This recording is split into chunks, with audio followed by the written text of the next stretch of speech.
Dan di ayat ini nanti akan dijelaskan sebuah peraturan untuk memberikan benderang di dalam kehidupan.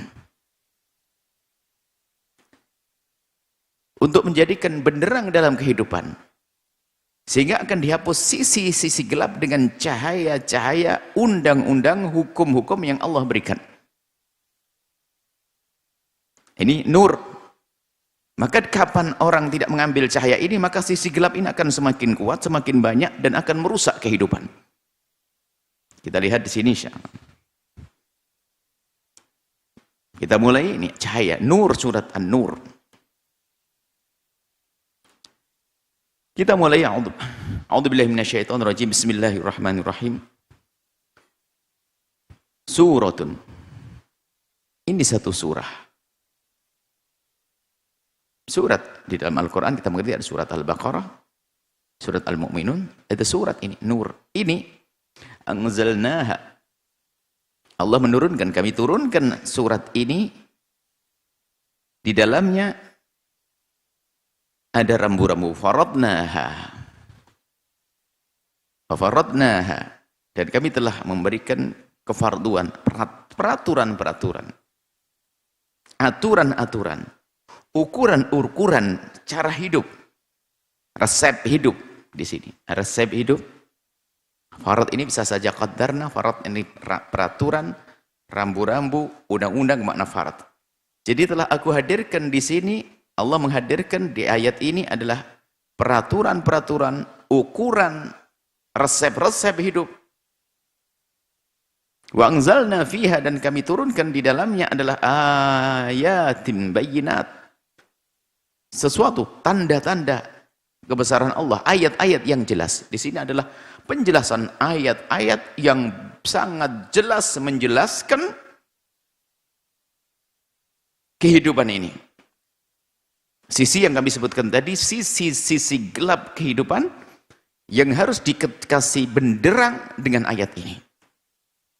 La'allakum tadhakkarun, kalau kita benar, kalau engkau benar meyakini bahwasanya firman Allah adalah membawa kebenaran, dan engkau renungi, engkau sadari, maka niscaya engkau akan sampai, la'allakum tadhakkarun, niscaya engkau akan mengerti, sadar bahwasanya yang Allah berikan, yang Allah hadirkan di dalam surat ini adalah penerang kehidupan, ayat bayyinat, sesuatu yang sangat jelas untuk menjalani hidup, rambu-rambu kehidupan ini. Ini suratun anzalnaha wa faradnaha wa anzalna fiha ayatin bayyinatin la'allakum tadhakkarun. Niscaya kalau kita benar-benar menghayati dengan serius, kita akan mengerti bahwasanya di dalam ayat ini ada rambu-rambu kehidupan yang hebat, yang luar biasa, dahsyat.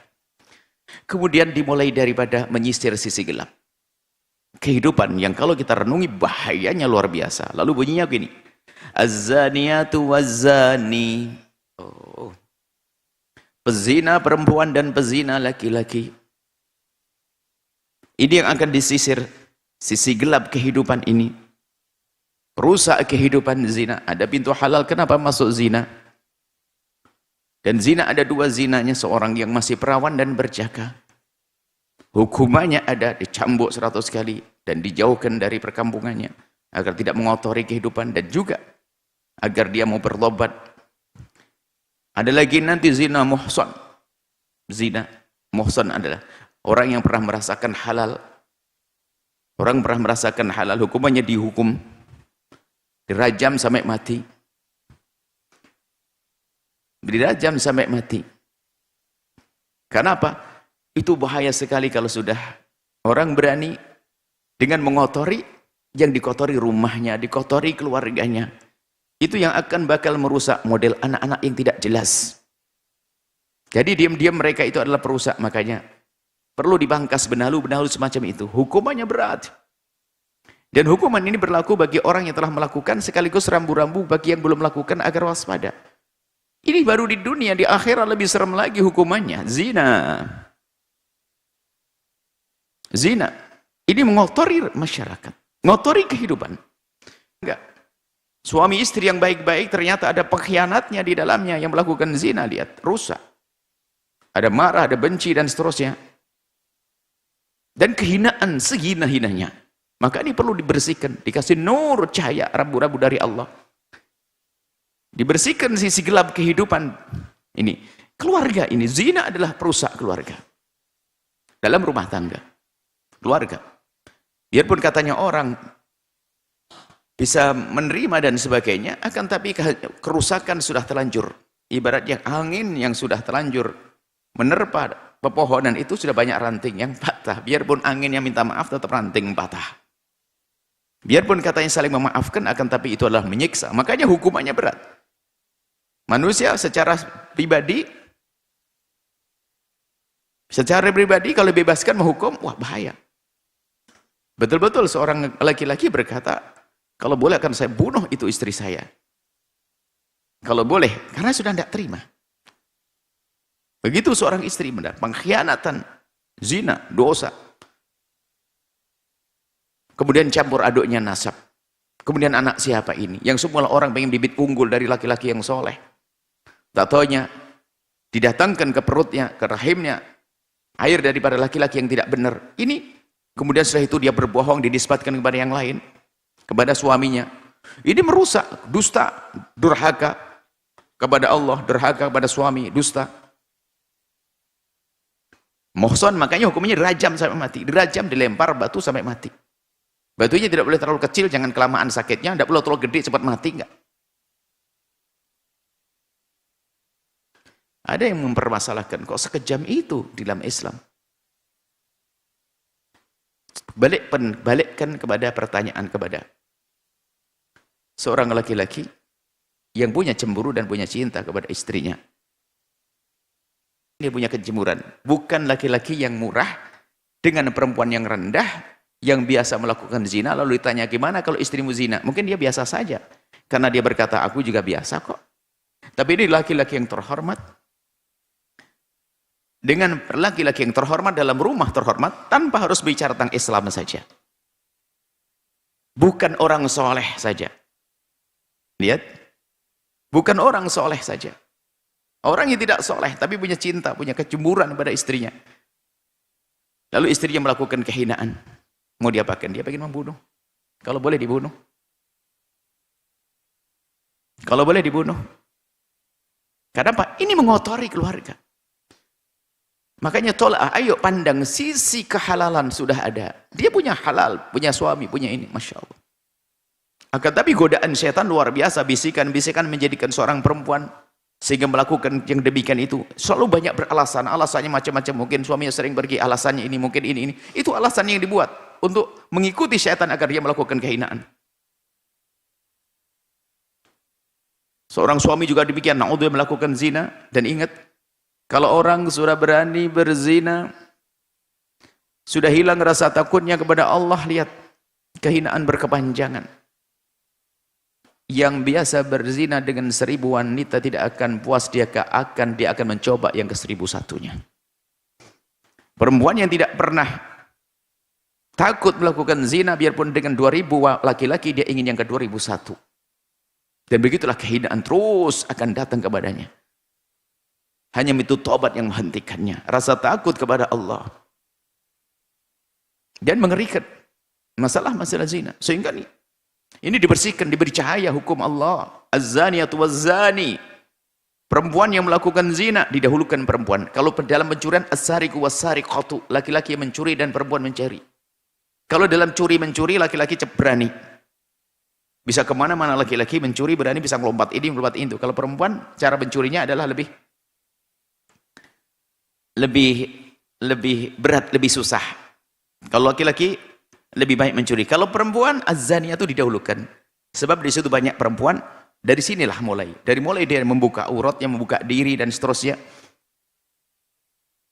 Bahkan kalau kita lihat ini bukan Anda perempuan solehah, tidak. Ini gambaran dari Al-Qur'an yang terjadi di alam nyata. Ini seperti itu. Az-zaniyah itu adalah banyak perempuan.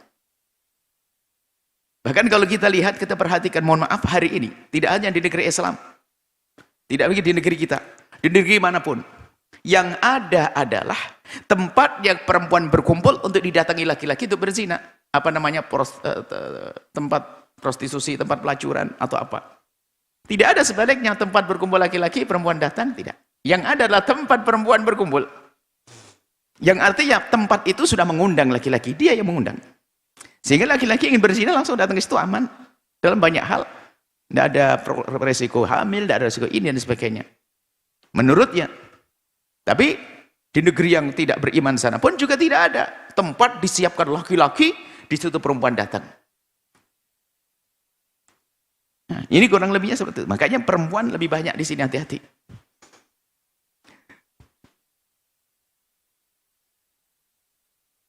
Dan kaum laki-laki yang berani melakukan zina sekali.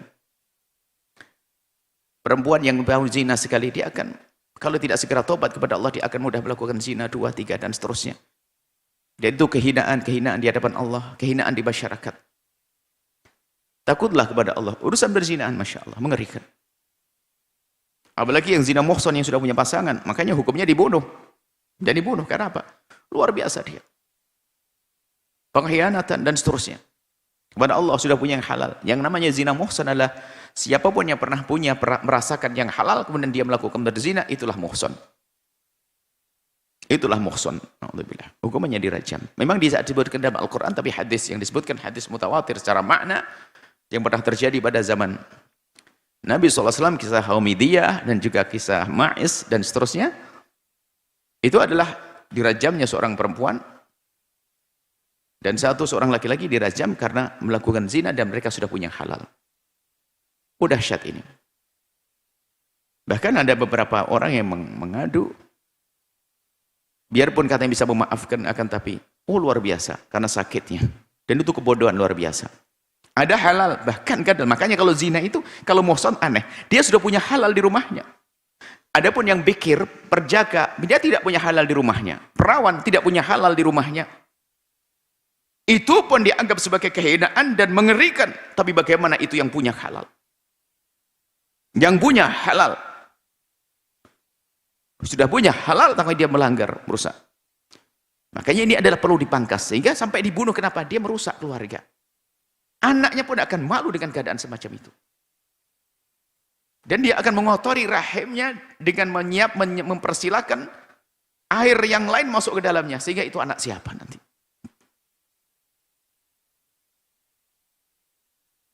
Di masyarakat akan merusak. Karena adanya orang-orang yang sudah punya halal, tapi masih melakukan yang haram. Sudah punya halal, melakukan yang haram. Itu lebih serem lagi. Yang punya halal masih melakukan yang haram, lebih serem lagi dia. Tapi tetap ada pintu, namanya pintu tobat. Semua yang pernah terpeleset dalam kehinaan itu tobat. Tapi tobat yang serius. Kadang seorang laki-laki atau seorang perempuan, tobat kalau sudah mau digebukin baru ampun. Di saat masih aman, masih saja. Kadang masih komunikasi dengan yang menzinainya dan seterusnya. Kalau memang ada tobat seperti yang sesungguhnya, takut kepada Allah, hukuman dari Allah, hukuman di dunia dan dirajam. Mati di dunia, setelah itu diampuni dosanya oleh Allah kalau dirajam di dunia. Tapi di akhirat dia lebih serem lagi. Maka takutlah kepada Allah urusan zina. Dan begitu mudahnya hari ini untuk melakukan zina. Adanya alat komunikasi, bisa saja memanfaatkan waktu 5 menit, 10 menit untuk melakukan kehinaan. Maka kami ingatkan, hanya takut kepada Allah yang menghentikan itu semuanya. Hanya takut kepada Allah yang menghentikan itu semuanya.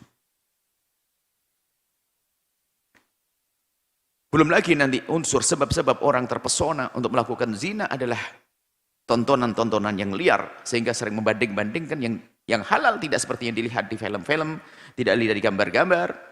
Kemudian juga mohon maaf komunikasi bebas dengan orang lain, padahal istrinya adalah baik, suaminya juga baik, cuman karena biasa komunikasi liar sehingga merasa, orang itu kok lebih lembut dari suamiku, orang itu lebih santun dari suamiku, aku ingin merasakan kelembutan dia. Na'udzubillah. Namanya suami istri tentu dalam hidupnya ada permasalahan. Tapi dengan yang haram nggak punya permasalahan kecuali waktu zina saja. Zina sesaat, 1 jam, 2 jam selesai. Setelah itu berpisah, nggak pernah ngobrol tentang macam. Makanya seolah-olah dengan yang menzinainya adalah mesra yang dahsyat, tidak ada tandingannya. Kenapa? Memang hanya berzina saja. Tapi dengan suaminya ada saat masalah ekonomi, anak sekolah, biaya kuliah, biaya macam-macam. Ada tentu dalam rumah tangga ada permasalahan. Cuman begitulah setan membisikkan. Sehingga seolah-olah, dia lembut sekali dengan saya. Dia mesra sekali dengan saya. Terpesona melakukan kehinaan zina. Setan membisikkan semacam itu. Sehingga tidak puas dengan yang halal. Tidak puas dengan yang halal. Menyedihkan di hari ini kejadian-kejadian semacam itu. Maka kita perlu, para wanita, para bapak-bapak mengajarkan surat An-Nur ini secara khusus. Sehingga para salafun saleh membaca, mengajarkan surat An-Nur dengan khusus. Menghadirkan surat An-Nur secara khusus. Karena ini nanti ada pembersihan rumah tangga, pembersihan keluarga kebanyakan. Dari awal sampai akhir lebih banyak mengarah kepada pembersihan keluarga. Siapapun yang terpeleset ingat, yang biasa penyesalannya kurang kuat, kuatkan penyesalanmu. Ada loh penyesalannya tidak serius. Itu tidak akan berhenti kecuali karena kepergok. Na'udzubillah. Kalau tidak kepergok nggak akan berhenti. Sudah kepergok pun kadang dia masih mencoba komunikasi. Allah. Mengatakan mungkin aku sekarang ketahuan gimana caranya, kamu awas ya, masih ini masih na'udzubillah. Cukup menangis menyesal pada Allah kalau penyesalan. Lihat, hati-hati. Hukuman Allah lebih pedih. Tapi tangismu akan menyelesaikan kalau memang betul menyesal dengan sesungguhnya. Dan betul memang perlu dibunuh orang zina muhsan itu. Kenapa? Pengkhianatan. Tapi ingat, masalah hukum bunuh sama cambuk itu adalah hukum imamah. Hukum imamah. Yang boleh menegakkan hanya imam. Yang lain tidak boleh menegakkan. Hukum bunuh yang menegakkan adalah hukum rajam hanya imam. Artinya kalau bukan imam tidak diperkenakan. Supaya tidak semua orang membuat hukum masing-masing. Main hakim nanti. Karena dalam urusan perzinahan perlu pembuktian. Dan yang ada pada zaman Nabi yang namanya zina itu hampir tidak ada atau belum ada ditemukan karena saksi. Karena kan zina itu baru dihukumi sebagai zina yang akan diberlakukan hukum di dunia. Kalau di hadapan Allah tetap hukumannya ada. Yang berzina di kegelapan malam biarpun tidak diketahui oleh manusia, oleh siapapun, Allah Maha tahu. Itu yang akan dapatkan hukuman.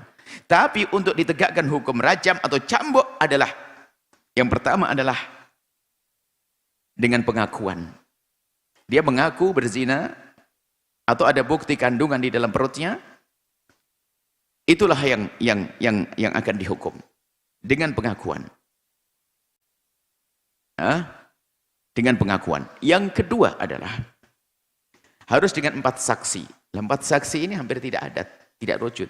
Bagaimana mungkin orang berzina disaksikan 4 orang? Memang zinanya di mana? Di lapangan atau di mana kira-kira? Yang ada adalah banyak pengakuan. Seperti kisah Ghamidiyah dan Ma'is adalah dia mengatakan, ya Rasulullah aku melakukan begini ya Rasulullah. Sampai Nabi bertanya 3 kali, apakah betul yang dilakukan Ma'is ini? Apakah betul yang dilakukan ini? Betul. Apakah betul? Betul. Apakah betul? Betul. Sampai 4 kali baru nanti dirajam oleh Nabi. Kalau dengan saksi, 4 saksi yang berarti tidak ada. Nah, sekarang di sini, di negeri kita ini kan tidak ada hukum rajam. Dan tidak ada hukum cambuk, akan tapi hukum akhirat tetap ada. Maka siapapun yang sudah terpleset, karena tidak ada hukum ini, maka cepatlah kembali kepada Allah. Jangan nunda esok hari keburu mati, hukuman pedih di akhirat nanti. Hukuman pedih di akhirat.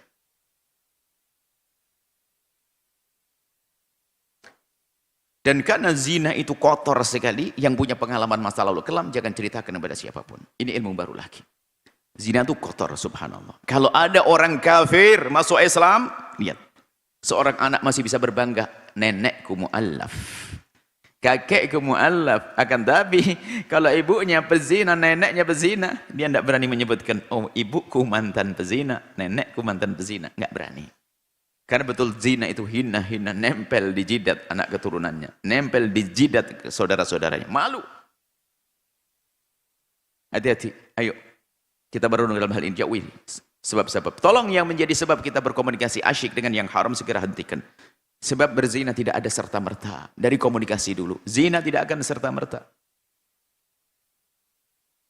Dan zina, lihat, muqaddimah zina itu panjang. Gak ada orang zina yang ketemu, pasti lihat mengulang. Mungkin seorang perempuan dijemput dulu. Di dalam mobil ngapain juga dia ngobrol, mungkin pegang tangan, segala macam. Ini dosa semuanya, ini panjang ceritanya. Sampai ke tempat melakukan kehinaan. Pulangnya juga masih demikian. Belum lagi dia kalau WA masih komunikasi, itu mesti menyebut kenangan-kenangan semacam itu, lihat. Itu kan ngaji Allah sudah melakukan dosa, masih seperti itu. Makanya ini itu merusak, mengotori keluarga. Kami ingatkan kepada siapapun yang pernah kepleset dalam kehinaan zina, segera kembali kepada Allah. Tuhanmu Allah Maha Kasih. Berhenti, tutup sebab-sebab kehinaan. Komunikasimu dengan lawan jenis yang sudah mengarah kepada hal-hal yang, atau laki-laki itu ternyata ngomong dengan dirimu mulai manis-manis, hati-hati. Dia jahat sekali. Ngerti dirimu punya suami, ternyata dia kenapa manis-manis. Dia ingin merusak keluargamu. Dia iblis menjelma dalam bentuk orang. Hati-hati. Ini yang kita perlu perhatikan adalah sebab-sebab kerusakan ini juga. Sebab rusaknya keluarga gara-gara gampang terpesona dengan omongannya lebih lembut dan sebagainya. Tidak ada suami yang sempurna, tidak ada istri yang sempurna. Ada kekurangan. Yang menjadi masalah kita melihat kekurangannya pada istri, melebihi melihat kelebihan yang ada pada orang. Padahal kelebihan di istri masih banyak. Anggap saja kalau perempuan itu sifatnya harus punya 10. Kelebihannya adalah 8, kurangnya 2. Cuman karena dia laki-laki bodoh hanya melihat 2 yang kurang, kemudian mencari tempat lain, sehingga dia lebih terpesona dengan orang lain. Sama seorang perempuan demikian. Tidak bisa melihat kelebihan suaminya. Sehingga merasa bahwasanya suaminya tidak mesra, suaminya tidak ini. Dia tidak memahami makna kemesraan. Mungkin suaminya mungkin tidak banyak merayu. Akan tapi tanggung jawabnya ada. Ada seorang suami yang mungkin kurang pandai merayu, tapi dia tanggung jawab, dan tanggung jawab itu bentuk kasih sayang. Sehingga dia gampang, karena suaminya tidak pandai ngomong yang lembut, ngomong indah, oh lempeng-lempeng ngomongnya, tapi tanggung jawab dia benar. Akhirnya seorang perempuan hina ini terpesona dengan laki-laki yang ngomong lembut. Gimana kabar kamu? Nenek, terpesona, melakukan kehinaan.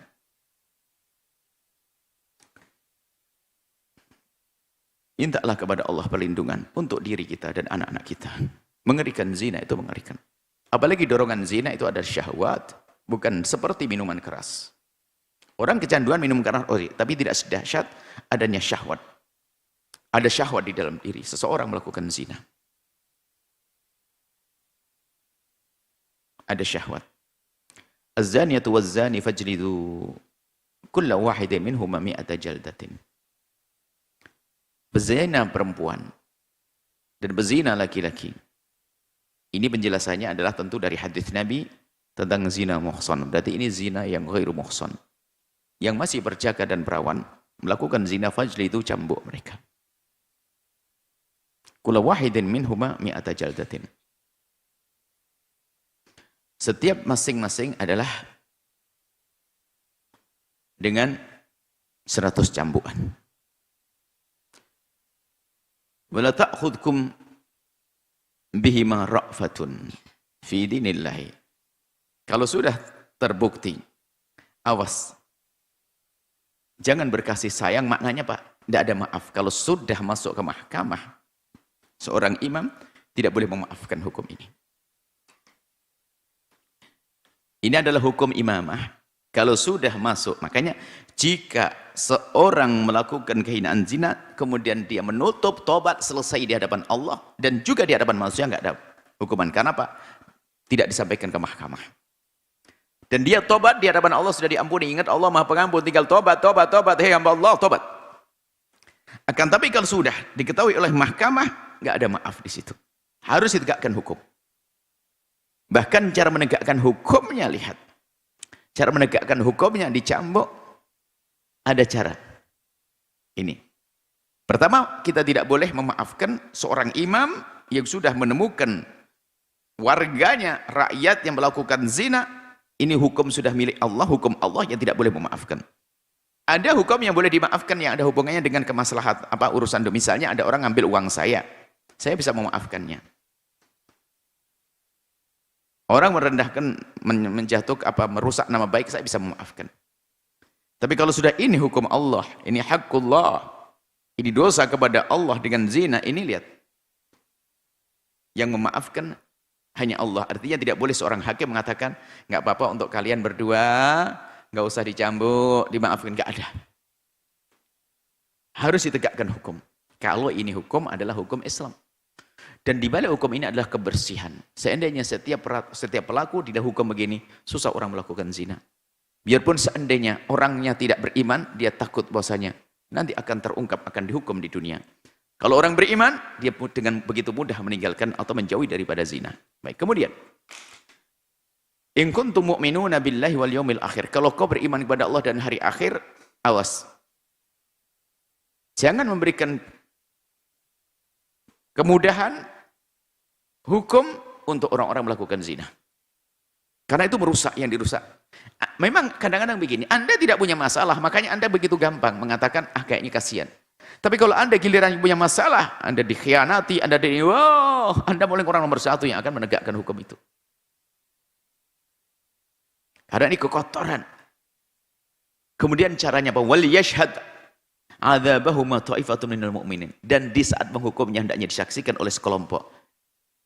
Biar pelajaran buat yang lain. Karena sudah terlanjur masuk mahkamah. Adapun zina yang dilakukan seseorang dalam keadaan sembunyi, tutuplah aib itu dan hanya engkau berdua dan Allah yang tahu, jangan ceritakan pada siapapun. Dan kau tobat. Tanda tobatnya adalah kau akan membenci kejadian itu.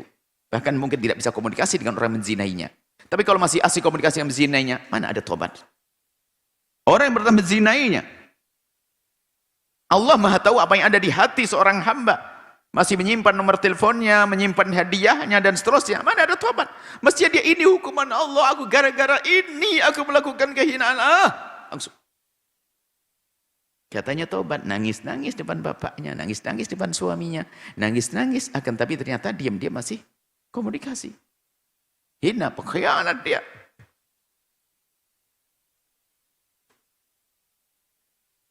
Laki-laki melakukan zina, dia telah merusak orang.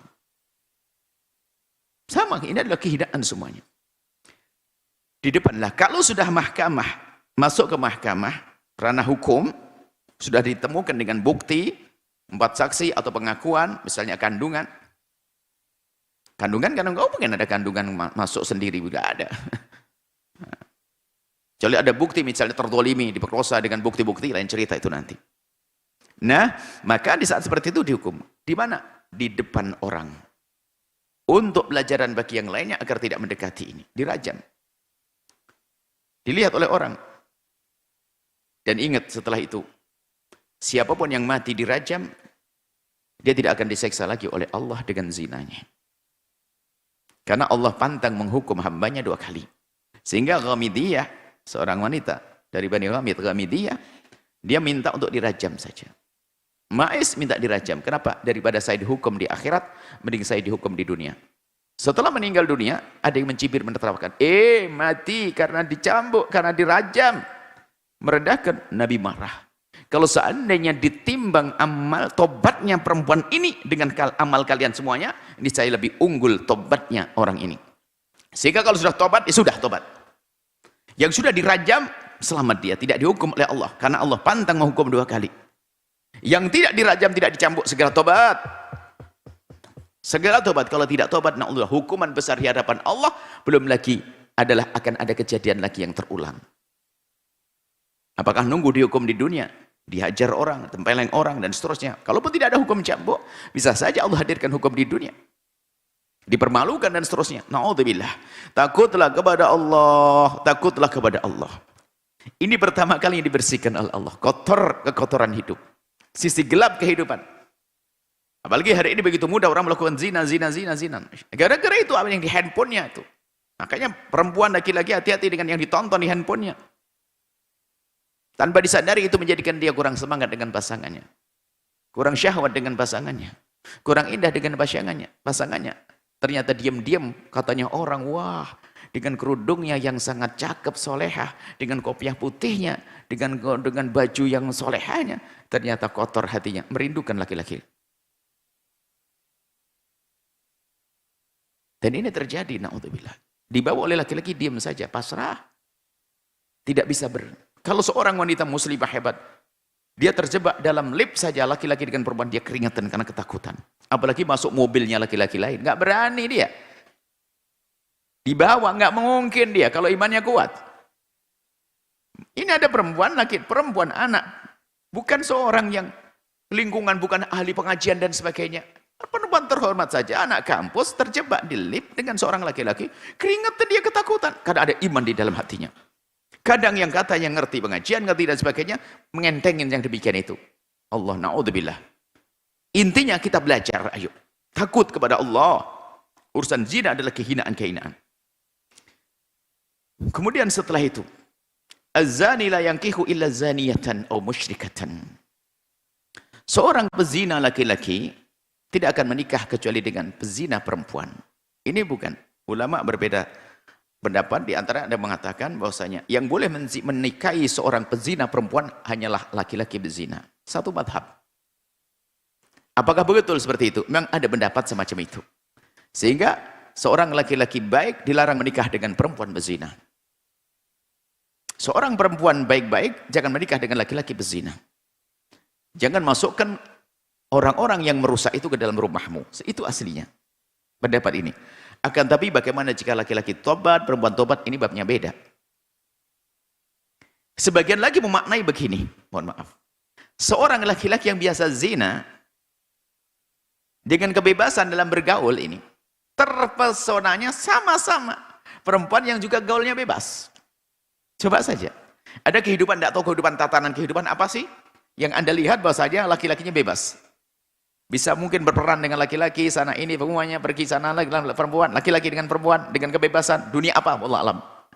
Anda bisa lihat, seorang laki-laki yang dalam hidupnya biasa, dengan kebebasan, dengan lawan jenis, pergi ke sana, kemari, dan seterusnya, dan mungkin juga melakukan kehinaan, tiba-tiba terpesona dengan siapa coba? Dia pengen menikah dengan perempuan yang sudah satu madhab.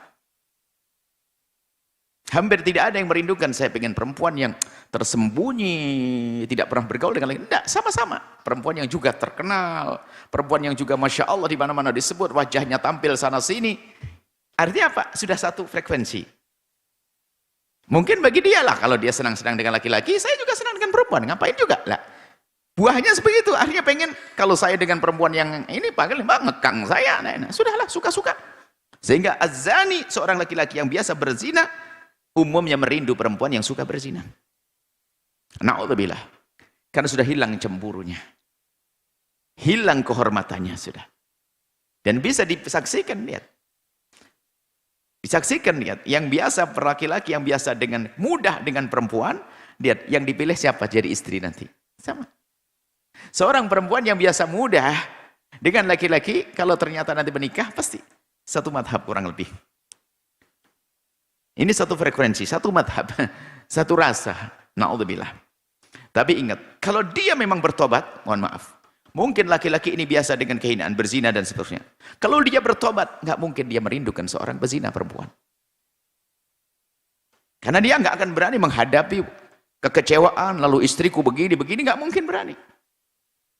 Atau seorang perempuan, anggap saja dia pernah kepleset dan menyesal, lalu dia dengan penyesalannya, yang dirindu untuk menjadi suaminya tentu adalah yang baik, tidak mau laki-laki yang biasa berzina. Tapi yang masih dalam keadaan hobi berzina, tidak takut, lihat, pilihannya bukan orang yang baik. Ini sebagian ulama menafsir begitu.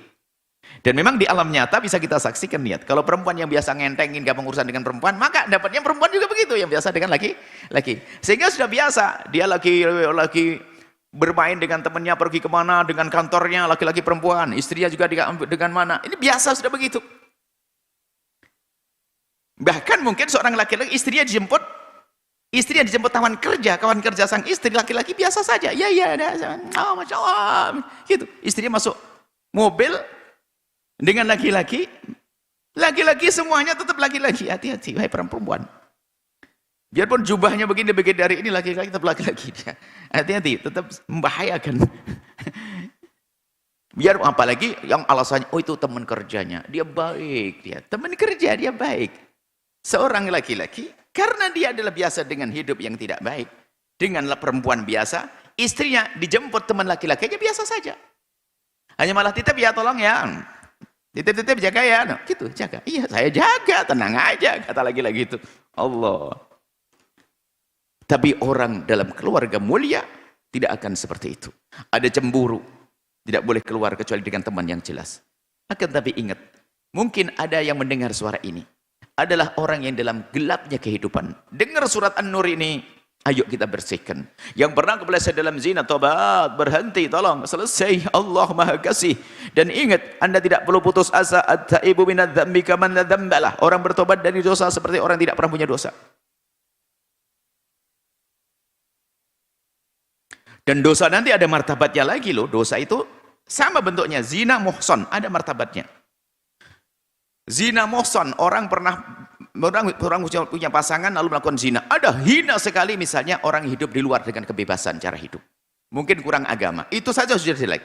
Nanti orang ngerti agama, lebih serem lagi. Orang hidup di lingkungan yang sangat baik melakukan zina, lebih serem lagi dosanya. Keluarga yang baik katanya melakukan zina. Lebih serem lagi, hina lagi. Na'udzubillah. Semoga Allah menjauhkan kita dari kehinaan itu. Ibaratnya kalau anak di sekolah bebas, pergaulan bebas, melakukan zina, tetap hina. Tapi kalau orang dalam lingkungan, na'udzubillah misalnya, lingkungan yang baik, lingkungan yang katanya islami, kok melakukan hina? Hina di atas hina. Dan betul kotor sekali. Segera tobat. Kotor sekali. Karena di lingkungan yang baik dia melakukan hinaan. Ibaratnya kalau orang zina di tempat-tempat ini, tapi kalau sudah zina, orang yang biasa ngurusi masjid, bisa orang buat zina, kehinaan di atas kehinaan. Tapi apapun bentuknya, kami sampaikan, Allah Maha Kasih. Segera tobat itu yang penting. Jangan nunda tobat. Jangan nunggu gebukin orang baru tobat. Jangan nunggu dipergokin tobat. Hari ini sudah selesai takut pada Allah. Jangan nunggu dipergokin. Dipergokin, na'udzubillah. Berarti bukan takut kepada Allah, dia belum tobat hanya karena takut, mungkin takut dicerai sama suaminya. Lalu nanti gimana kehidupan saya, takut ditinggal oleh ininya. Itu saja, bukan takut Allah. Bisa saja perempuan berhenti hanya karena takut nanti nggak dirawat oleh suaminya, dibuang oleh suaminya. Atau seorang suami takut karena ekonomi ada istri yang menopang. Dia tobat, ampun istriku, mohon maaf, bukan karena Allah. Jika ada kesempatan dia melakukan lagi karena bukan karena Allah. Takutlah kepada Allah. Jangan nunggu kepergok, jangan nunggu ketahuan. Tapi ingat, Allah Maha Pengampun. Tidak usah mikir orang lain, mikir dirimu sendiri kalau pernah kepleset atau termasuk mukaddimahnya segera hentikan sebelum masuk ke wilayah kehinaan itu. Komunikasimu dengan lawan jenis jangan ngentengkan dan jangan main-main. Di dalam dirimu ada hawa nafsu yang halus, yang akhbath min sab'ina syaitana, lebih kejam daripada 170 syaitan. Hawa nafsu di dalam dirimu. Halus. Tiba-tiba terperosok. Menuruti hawa nafsu. La ya'azzani la yankihu ila zaniyatan. Seorang pezina laki-laki umumnya tidak akan merindu perempuan kecuali sama-sama satu madhab pezina juga. Di balik itu ya kebebasan untuk bergaul enak. Daripada saya diomel-omelin dengan laki perempuan, ya biarin saja istri saya sama-sama deh, ngapain. Itu na'udzubillah. Au musyrikatan, atau orang yang menyekutukan Allah tidak punya iman, artinya tidak punya rambu-rambu dalam hidupnya. Wazaniyatu la yankihu ila zanin, seorang perempuan berzina umumnya tidak akan merindu kecuali laki-laki berzina. Au musyrikun, atau yang menyekutukan Allah yang hidupnya tanpa rambu-rambu, biar bebas, sehingga pergaulannya bebas. Sehingga suatu ketika kita melihat satu kampung mendengar wallahu alam kebenaran seperti apa. Itu na'udzubillah. Itu saling pinjam dan sudah biasa. Jadi mempersilahkan kalau kau pengen istriku masuk saja ke rumahku jam begini aku belum datang kok. Istrinya sudah tahu dan biasa begitu. Ya dengan catatan aku pengen nyoba istrimu juga. Allah. Ya kan? Karena dia pengen bahwasanya istrinya biar pezina, biar saya juga gampang zina. Ada kami mendengar cerita itu. Dan setelah kami bertanya, katanya di kampung itu benar biasa semacam itu.